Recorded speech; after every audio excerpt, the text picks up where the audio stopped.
Seperti yang aku sampaikan pada video sebelumnya, arc cerita Aquaman The Trench sudah berakhir, namun ada 2 edisi tambahan lainnya yang terkait dengan cerita The Trench. Kali ini DC Indonesia akan mengungkapkan cerita komik Aquaman volume ke-7 edisi yang kelima. Tanpa banyak cerita, langsung saja kita masuk ke ceritanya. Namun sebelum itu, intro dulu.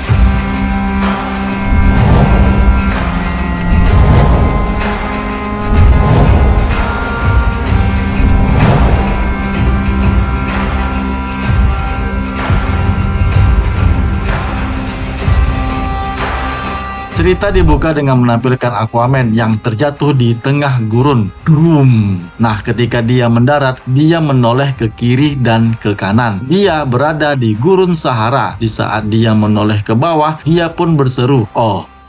Nah, 12 jam sebelumnya, Curie Lighthouse. Arthur Curry pun menatap keluar jendela sambil memikirkan The Trench yang berada di tengah malam dengan keadaan hujan yang sangat lebat. Mera pun terbangun dan bertanya kepada Arthur ada apa dengan dirinya. Tapi keadaan berubah di saat nada dering ponselnya si Arthur berbunyi. Arthur pun mengangkat panggilan telepon tersebut. Si penelepon ternyata adalah Komandan Clay dari Angkatan Laut Amerika Serikat yang dia temui kemarin sebelumnya di Beach Rock. Meskipun Arthur bingung bagaimana dia mendapatkan nomor teleponnya itu, Komandan Clay sebenarnya menghubungi Arthur hanya untuk dapat meminta bantuannya, menjelaskan bahwa mereka menemukan sebuah artefak misterius yang tertanam di sebuah kepompong The Trench yang mereka selidiki. Tapi di saat mereka membuka artefak tersebut, perangkat yang dimaksud malah mengeluarkan gelombang suara yang memecahkan setiap pecahan kaca di ruangan penyelidikan. Sampai sekarang Komandan Clay menghubungi Arthur, perangkat tersebut tidak berhenti mengeluarkan suara, dan atas dasar itulah Clay meminta bantuan Arthur untuk dapat mengatasinya. Beralih lagi di padang pasir, di mana pada saat itu Aquaman mengeluarkan sepotong logam panjang yang tertusuk di kakinya. Arthur pun melepaskan kostumnya dan berjalan dengan keadaan yang lemah, yang kemudian dia pun menemukan Trisula Neptunusnya dan terjatuh terkapar di gurun pasir.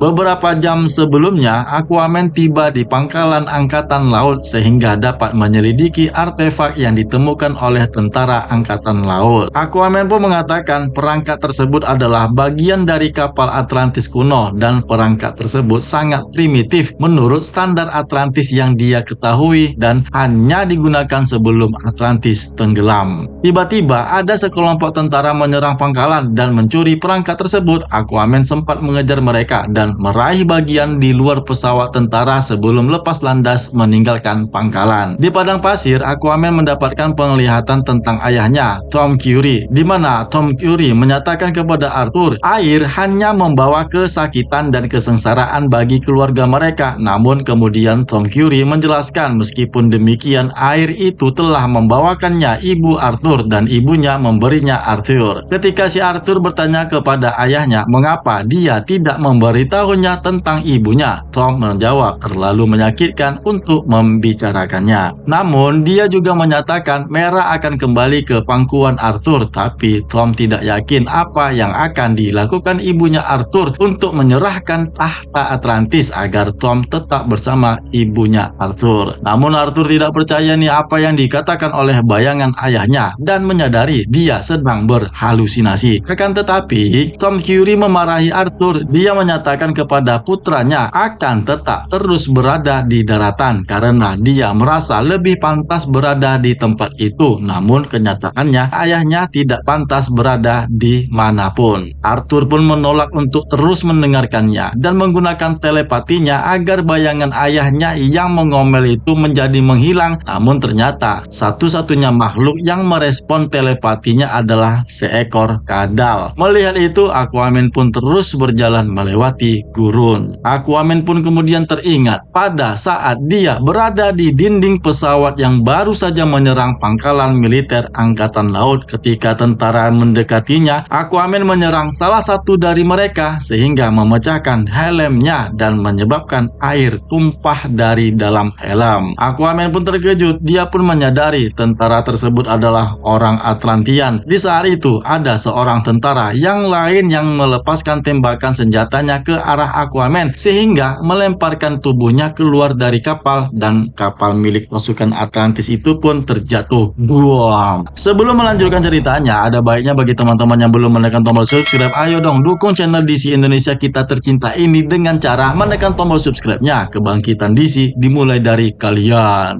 Di saat inilah kemudian Aquaman berada dekat kapal yang terjatuh dan mengambil helm tentara yang berisi air tadi. Dia pun menemukan perangkat yang dicuri oleh tentara tadi sebelumnya di pangkalan militer Angkatan Laut Amerika Serikat. Aquaman pun mengaktifkan perangkat tersebut dan memunculkan transmisi hologram dengan menampilkan seorang prajurit yang mengatakan Atlantis dalam keadaan yang berbahaya. Orang itu pun menjelaskan bahwa pasukannya telah mengejar musuh tak dikenal hingga ke lautan, namun mereka diserang oleh sesuatu di dekat kawasan The Trench. Dia juga mengatakan musuh mereka sedang berencana untuk menenggelamkan Atlantis, di mana Raja dan Ratu Atlantis telah menyembunyikan kebenaran mereka. Tiba-tiba sebelum orang yang ada di hologram itu menjelaskan lebih detail lagi, ternyata dia diserang oleh musuh yang belum dijelaskan dan transmisi hologram pun berakhir. Tiba-tiba sekelompok helikopter militer datang dan membantu menyelamatkan Aquaman. Aquaman pun kemudian diliput oleh berita dan ada satu acara talk show yang menyatakan Aquaman tersesat di padang pasir. Siaran itu ditonton oleh Dr. Stephen Shin.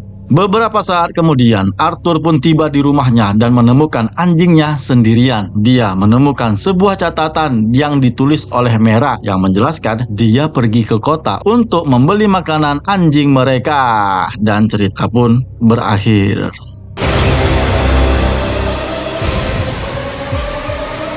Nah, di edisi selanjutnya, Mera menghadapi dinamika kehidupan bersama warga sipil. Bagaimana masalah yang akan timbul berikutnya? Silakan langsung saja kalian beralih ke video cerita komiknya. Linknya tercantum di dalam deskripsi. Terima kasih kepada teman-teman yang masih setia menonton video cerita komik ini. Kepada yang sudah subscribe, kalian sangat luar biasa. Kenalkan, nama aku Jimmy Brainstorming, satu-satunya admin yang masih semangat membahas cerita video komik DC. Jaga kesehatan teman-teman semua. Semoga kita tetap sehat selalu, tetaplah berpikiran positif, semoga dipermudah dengan semua urusan. Sampai jumpa di video selanjutnya dan salam DC Indonesia karena kita pecinta DC dari Indonesia. See you next time and bye.